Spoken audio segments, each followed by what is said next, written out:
Here are our competitors, Federico Camporesi versus Marco Silva. As you can see, one thing that we have not called out enough about Federico's record this season is that 2 times Grand Challenge champion. He has won the online ladder tournament twice in an entirely different scenario than we're used to at the international championships. Yeah, a different kind of international in the lowercase I sort of sense, where players from all over the world competing there. And there are a lot of even very great trainers who really struggle in those. Kind of considered one of the more volatile ways you can compete in the Pokemon video game. So that he's won 2 in the same year is really impressive. Yeah, and Marco Silva, of course, a 3-time international champion, is no stranger to this stage at all. He's also no stranger to facing off against Federico Camporesi in finals. In fact, that regional championship under Federico's belt was won by defeating Marco Silva in the finals, and he has a career record of 2-0 against his teammate here. So Federico probably feeling a little good about facing down his friend and friendly rival Marco. Well, he'll be doing it using a lot of Pokemon we've seen a bit of over the course of this weekend. I guess the restricted Pokemon there, one thing to call out with the Lunala and the Miraidon, a little lower usage than some of the other combinations we've seen, but has definitely been considered to be very powerful. And that Lunala in particular, we don't see as frequently, but looked very good in the other top cut matches, was kind of the pivotal Pokemon last round. So I'll have to see what it does in the finals. Absolutely, and this is very much a throwback team from Federico. It is basically the same 6 that he has been running since the start of Regulation I, our current regulation in the video game championships here. And you can see that in some of these choices. Whimsicott and Ursaluna have both fallen off a little bit, and especially in that choice band Urshifu that was really popular early on. A lot of NA players decided they didn't like choice band and then dropped it, and maybe they shouldn't have. Well, speaking of things that maybe a few NA players decided they didn't like so much, we do get the Calyrex Shadow Rider and Zamazenta duo on this side of the field. I think kind of widely considered to be, if not the strongest, certainly one of the strongest team combinations. You get to make great use of that Incineroar, the Raging Bolt, and the Rillaboom, which are all very powerful, unrestricted Pokemon choices. The weakness of this one is the Mirror tends to be very challenging to play, but won't too much be a factor here. One thing to keep in mind with the Zamazenta is that the wide guard move tends to be a pretty big factor with so many spread attacks in this format, but not so good in this particular matchup where really only help against the Dazzling Gleam from the Miraidon and the Ursaluna's Earthquake. On the other hand, of course, for Federico, having a wide guard on that Lunala will be extremely important going up against the Calyrex, and let's not wait at all. Let's get all of the power on the field. Miraidon and Lunala staring down the Shadow Rider, Calyrex, and Zamazenta.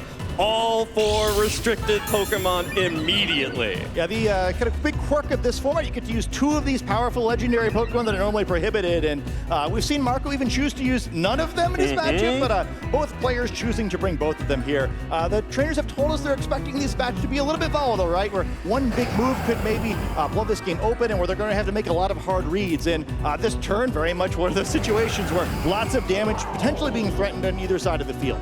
Yeah, you're looking at the 50-50 guessing of, are you going to click Astral Barrage? If you are, I have to click Wide Guard. Instead, Marco is just going to turn off the electric terrain, bringing in the Rillaboom, setting the grassy terrain to lower the power of that Miraidon on Federico's side. There is the wide guard coming out from Lunala, but that's not gonna do nothing for you this time around. This Electro Drift, though, will deal good damage to the Zamazenta, but the grassy terrain dramatically reducing the amount of damage that Zamazenta takes there, and it can fire right back with a Body Press, doing just a little bit more in terms of percentage. Now that healing from the grassy terrain going to make a big difference for Zamazenta, and we kind of see some of the counterplay you're going to see throughout the course of this set. Miraidon setting the electric terrain when it enters the field, which normally would have increased its damage, but Rillaboom coming in, reducing that damage, and potentially putting us in a situation where the Zamazenta could survive another Electro Drift, although may want one more turn of grassy terrain recovery in order to guarantee that. Well, gonna have to see if Marco is going to be able to sneak in that extra turn of grassy terrain recovery to get that safe call there. Federico will, of course, retreat Miraidon to preserve the electric terrain for the future and bring in the Whimsicott, which is typically pretty safe here, especially if Pokemon protects on the switch-in. Moongeist Beam from Lunala will whiff into the Protect, meaning that the Zamazenta is not going to take any additional damage here, while Rillaboom, of course, it's time to reposition. Yeah, the cat and mouse game of the train game. You're out on leaving the battlefield, so it could try to come back in later, set its electric train back up, but Marco says, not so fast. I'm going to get Rillaboom out of battle. I'm going to get some easy damage down. I'm going to be able to threaten that Rillaboom switch in when Miraidon comes back in later. Very important for both trainers to try to keep the train in their advantage, because Miraidon will do a huge amount of damage to any of the Pokemon on this team if it's able to swing away while the electric train is active. This Whimsicott, though, is extremely threatening on Federico's side. Because the Zamazenta went for the Protect, it is under threat of Encore. And Federico also has the option of just going for a Tailwind to make every Pokemon on his side of the field faster than Marco's. Marco will bring out the Ogerpon, one of the best ways of avoiding that Encore trap.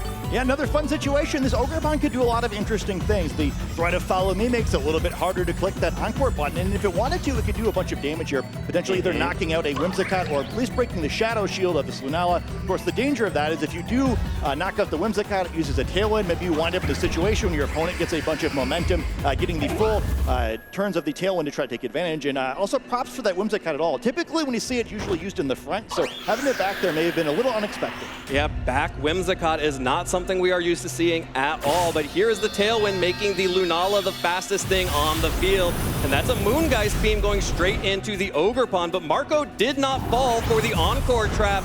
Just going to go ahead and break the Shadow Shield on Lunala with that heavy slam, while Ivy Cudgel will pick up that easy KO on Whimsicott and give Marco Silva an early Pokemon lead. But this does mean that Federico is going to be able to get a free switch in and maximize the turns of this Tailwind. So that could speed up this battle a little bit. We do see, it's Urshifu coming in. So perhaps you're like, okay, I don't want to send Miraidon in right away, kind of create a situation where there's an obvious Rillaboom switch on the other side to slow down my Trick Room. Instead, Urshifu going to try to get some damage here, potentially threatening a ton of damage on both of these Pokemon. Particularly good also in this Tailwind, where it's the shorter duration speed control effect. So normally you'd like to maybe use some Protects, try to slow it down, but Urshifu's Unseen Fist ability allows it to attack through those Protects, keep the pressure on, and try to make the most out of the 3 turns of Tailwind that Federico has to take advantage of here. And Federico showing lots of respect to Marco for the threat of Grassy Glide, which is on this Hearthflame Ogerpon. Marco could opt at any moment switch in the Rillaboom or just use the existing grassy terrain to get the priority on the Grassy Glide onto this Urshifu, but using that terrestrialization, turning it into a ghost type means that it will no longer take super effective damage, and should this Zamazenta survive this double up, would not be able to deal any damage with a body press. There's the Grassy Glide dealing a little bit of damage into that terrestrialized Urshifu. Here are the Surging Strikes, 1, 2, and 3. Not quite enough to pick up the KO onto Zamazenta, but fortunately it is not just the Urshifu on the field. Lunala is right here to help its buddy out and pick up that KO, bringing our count even. That's one big restricted Pokemon down, and also helps kind of create a situation for Federico here where maybe he can get closer to his desired endgame. I think whichever Pokemon or whichever player falls down to 2 Pokemon first could be at a pretty significant disadvantage, because then the other side's more likely to gain control of the terrain, and there's 2 turns remaining in that Tailwind now. I think that's also another key factor here. Not going to be any way to reset the Tailwind, Whimsicott having been defeated so quickly, so Marco perhaps going to work toward a situation where Calyrex can close the game later, but it's coming out right now.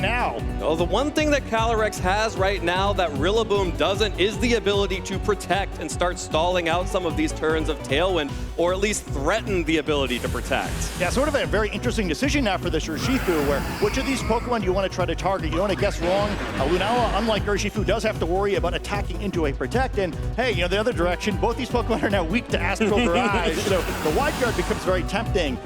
Maybe every option is available here where I think either Pokemon could feasibly switch out, could feasibly Protect. We'll have to see what call these players are making. They told us this is going to be a matchup that was very based on making the right calls, and here's a really critical one in Game 1. Yeah, I think we're about to see some of that volatility right away. Terrestrialization used for the Calyrex on Marco Silva's side. Ogerpon says, look at me, I want to take these Surging Strikes, and it will only take 2 to knock that Pokemon out.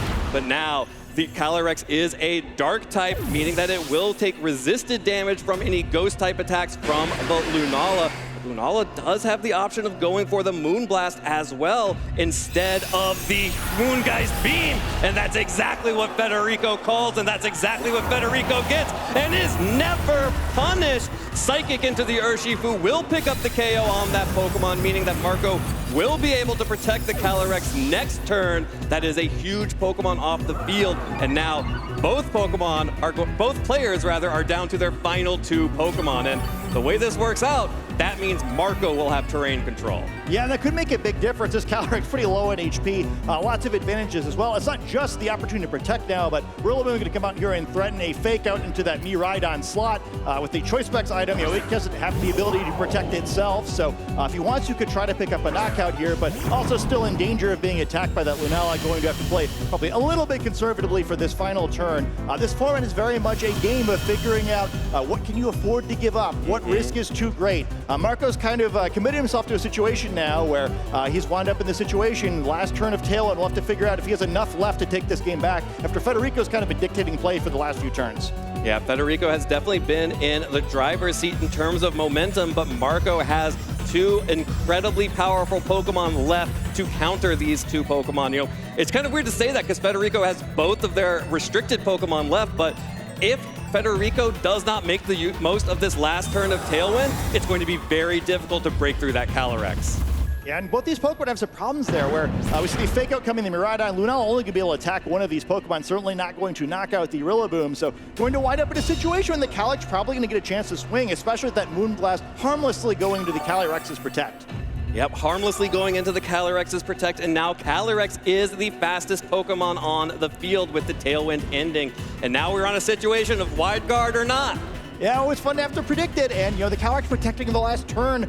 Sometimes you just want to protect the Wide Guard here, but going to have to make a read. Also keep on, you mentioned the Grassy Glide from the Ogerpon before, but Rillaboom can do that too. So even though it's naturally the slowest Pokemon in the field, has the option of attacking first, although we'll have to see if anything's weakened enough for that to be relevant. Here's the Wide Guard. Did Marco go for it, or just the single target? The Astral Barrage! Federico gets it right! No damage to either the Miraidon or the Lunala from that Astral Barrage. Can this Rillaboom make anything happen? There was no Dazzling Gleam, or there was no Grassy Glide. Dazzling Gleam picks up the KO onto Calyrex, and Rillaboom takes a little bit of a chunk. But this is going to be so hard for the Great Ape to break through. Miraidon, even though it's at such low health, will go down to this Wood Hammer, and the Lunala, however, has that Electric Seed boost to stall out this Rillaboom.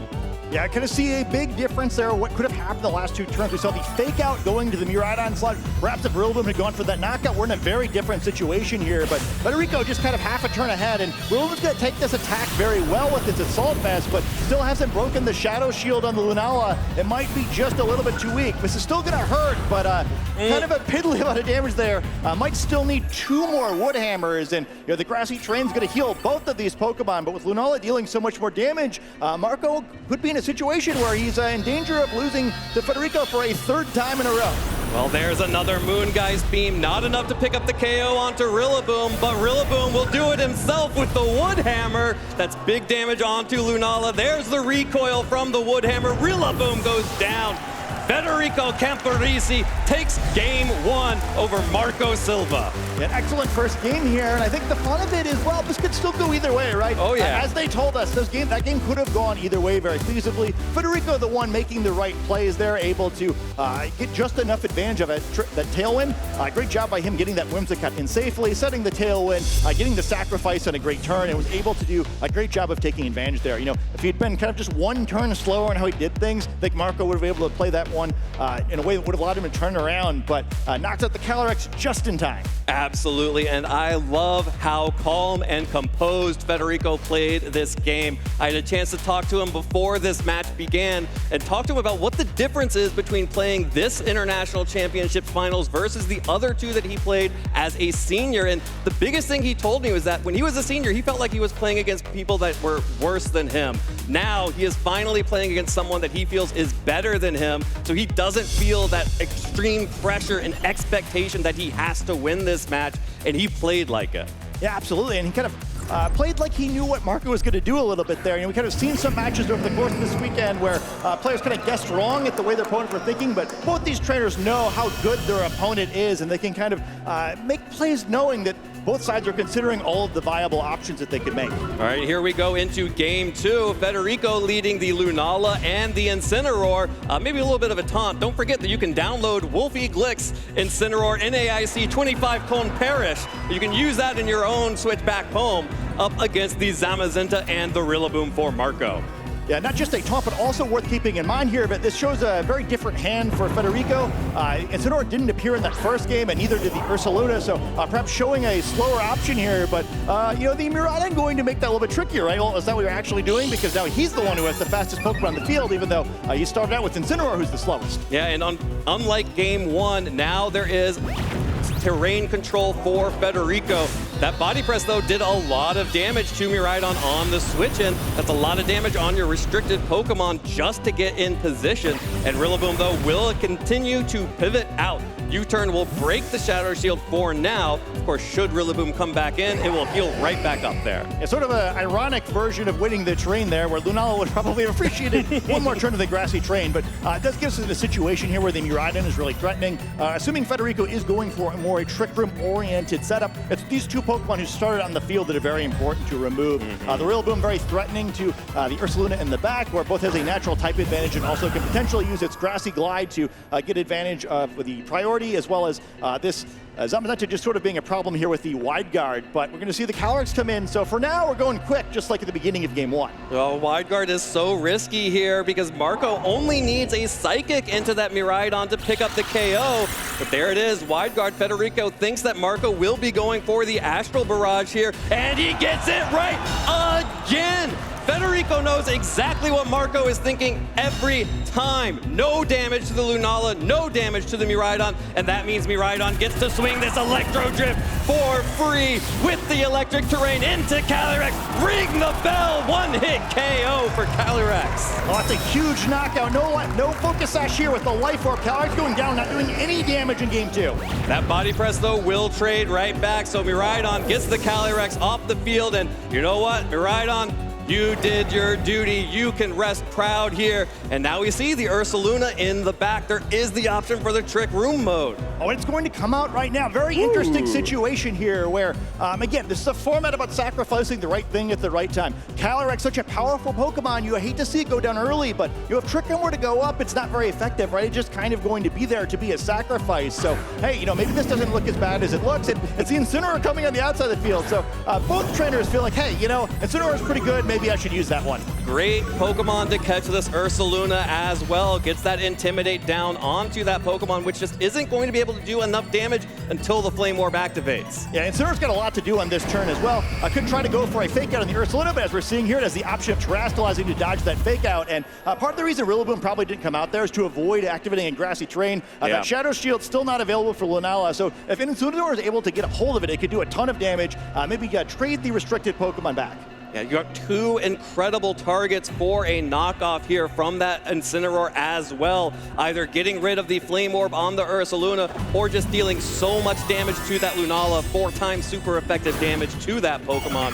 The Zamazenta will be the first Pokemon to Terastallize here. It is going to be pure water typing, removing that weakness to the ground type attacks from the Ursaluna. Maybe a little bit of a hint about Marco's targeting there if he's not that worried about that. Yeah, this is a super high value Terastallization potentially for this Ursaluna as well. It does have to be careful for the dark type attack from Incineroar, but on the flip side now, immune to a body press and immune to a fake out. Immune to body press, immune to fake out, now weak to knockoff. Here's the heavy slam from Zamazenta into Lunala, going to break a little bit of the damage in the knockoff. It's enough! The heavy slam plus the knockoff, a critical hit, knocks out the Lunala, and Marco is right back in this. This Ursaluna, though, still has something to say. It's gonna fire off a headlong rush into the Incineroar, and it hangs on. Oh, it's not enough, and that's a big deal. Now that Federico's down to 2 Pokemon, Incineroar's going to have to come out here, only going to have 1 more Intimidate. There's some options on Marco's side of the field, right? A little dangerous to try to rotate too much, but with that Incineroar currently on the field, you could get it in and out of battle, and seem to be very effective with both of these Pokemon. Only physical attackers remaining on Federico's side of the field. Yeah, and this Zamazenta will easily be able to pick up a KO on that Incineroar with a body press of its own. which means that Federico either has to trade the Incineroar for damage onto Marco's Incineroar or Rillaboom, or go for the fake out and leave up that slot open. But Marco is going to go ahead and switch out the Incineroar, wants to make sure that he can get a second Intimidate down regardless. That means Rillaboom is now out on the field. The grassy terrain is back out on the field, so all of these Pokemon are going to start healing right back up, and Marco protects the Zamazenta. Not going to take any damage this turn, not going to be flinched by the fake out, but that's all right for Federico. All he wants is a big damage, but the Facade also targeting into the Zamazenta, so Rillaboom gets in for free, and that means Marco is in such a good position here to cycle these Intimidates. Yeah, devastating position. A lot of great options for Marco's side of the field. You also can kind of just trade attacks here if you want to. Incineroar now just being pinned by the body press, a Wood Hammer potentially going to the other slot. Federico realized, like, hey, there is no way I'm winning this one, and we're going to see a Game 3 in the Masters Finals. Game 3 for our Masters Division Finals in North America. This is what everyone wanted to see, and I could not be more excited to be going into this Game 3. Marco playing so well there, got the critical hit, which was very important on that turn, but then made the most of it, immediately locked Federico out of that game. Yeah, don't forget, the Electric Seed is the item on the Lunala, so the critical hit matters. They're avoiding a boosted stage of defense, but an excellent game. And I think we kind of have seen over the course of these first two games kind of what both these trainers are good at. Federico's really made some great reads. It seems like he's been a step ahead largely on predicting what Marco will do, but I think Marco's maybe the best odds manager in Pokemon, doing a great job of avoiding getting in situations where even if he gets the call wrong, he loses the game, has enough resources, and you kind of see at the end there, just checkmate, right? Where, well, lost his restricted Pokemon early, looked really bad, but Calyrex wasn't the key Pokemon in this matchup. Yeah, absolutely. The Zamazenta was so critical, and preserving the ability to switch in and out with the Rillaboom and the Incineroar, especially because Federico showed that he went for the Trick Room mode here. These Intimidates were huge, meant that Incineroar stayed on the field for much longer than anyone expected. And Marco Silva is now one game away from winning 2 international championships in one season and his 4th title overall. Undisputably the best regular season we have ever seen out of a competitor. And very fitting this is going to a 3rd game. These two trainers have been so good all season long. Both huge threats to win the World Championships. And hey, wouldn't it be great to go into Worlds with momentum from winning this tournament? Oh, it would be so great indeed. And Federico is switching back to what worked in Game 1, at least as far as the leads are concerned. That's Miraidon and Lunala, this time facing down the Rillaboom and the Zamazenta immediately. So again, Marco will win the terrain war here. Rillaboom is able to set that up and already immediately has fake out pressure on Miraidon. Yeah, the deviation from the first game is Rillaboom's out here instead of the Calyrex. I do think it's to Marco's advantage, able to kind of keep a step ahead here. Fake out coming out immediately, going to stop Miraidon from acting, leaving Zamazenta for a pretty excellent opportunity here. There's another body press into the Miraidon. That is something that Marco has been doing over and over again, targeting down that Miraidon, but that means Zamazenta is open to a Moongeist Beam. Deals a decent amount of damage back to the Zamazenta, and you know, this Miraidon with the combo of Fake Out plus the Body Press may just be in Grassy Glide range. Yeah, this is a pretty scary situation now for Federico's side of the field. Really can't afford to lose this Miraidon for nothing. It is the most powerful offensive Pokemon on his team, and I see the difference with Marco being able to lead Rillaboom, such a critical Pokemon in this matchup. All right, Federico is showing that he wants to go back to the Trick Room mode.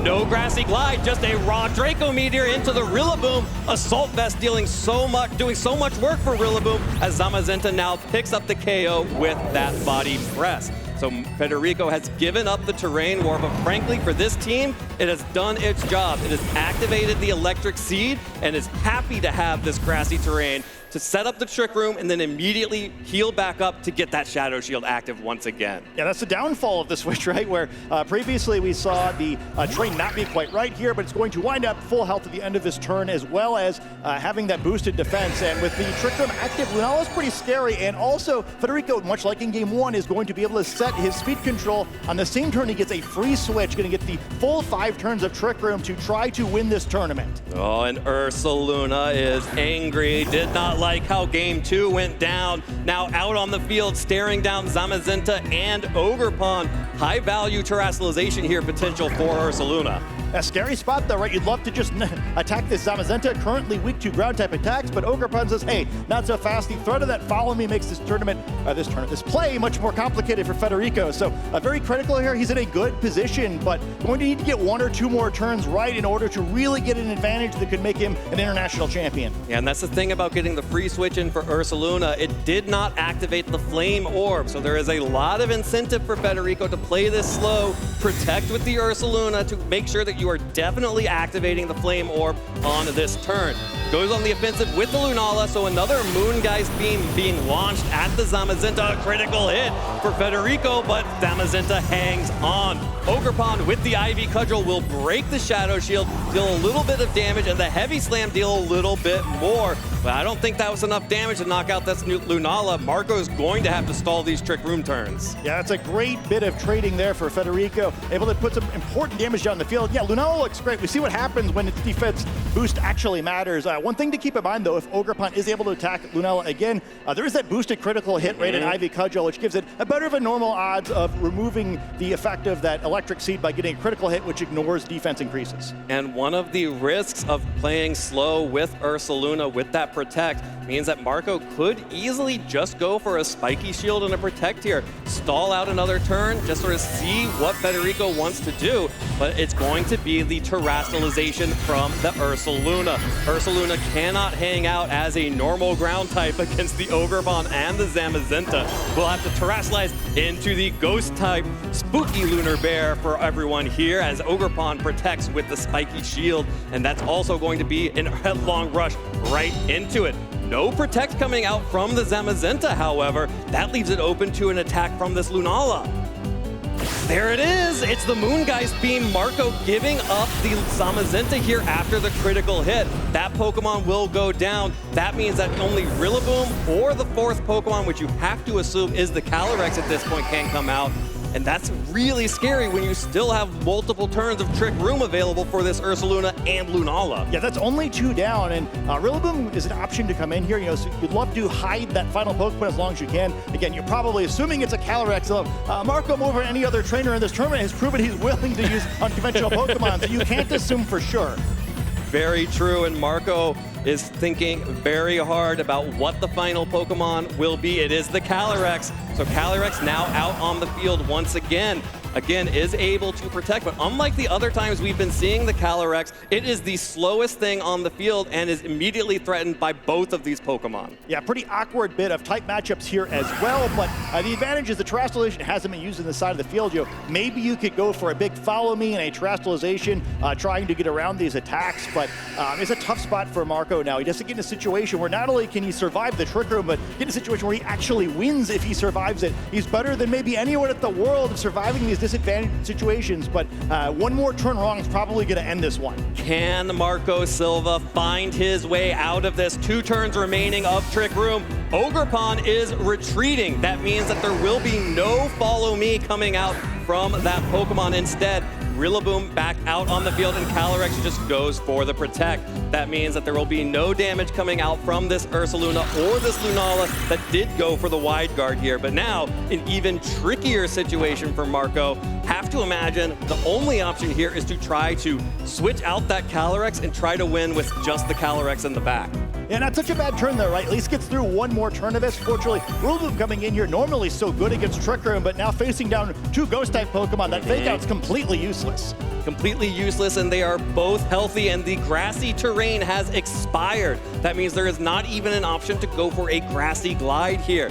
This Calyrex now is vulnerable. You could either go for a double protect or a switch, but if you do, without doing either of those, you are leaving that Pokemon open to an attack from the Ursaluna or the Lunala.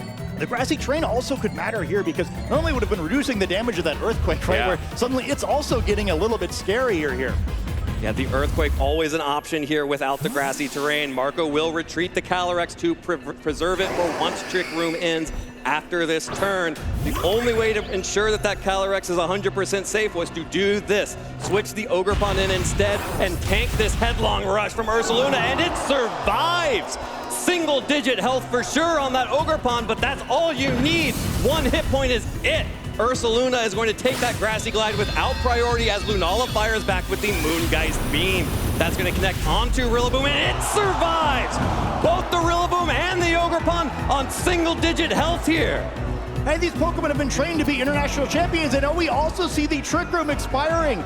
So some good and some bad here, right? Some complicated board state. Now, there are two physical attackers out. We see the final Pokemon on Federico's side of the field, that Incineroar, so could try to get Intimidate down, maybe set a second Trick Room. Hard to imagine they're going to see a second one stalled out. Very important turn now for Marco. Going to be tough to trade positively, but this is kind of his final chance. When in doubt, switch in Incineroar, but crucially, the Ogerpon is still out on the field. It does still have that heightened critical hit rate from the Ivy Cudgel as well. Marco is not out of this just yet. There is still the possibility to prevent this Trick Room.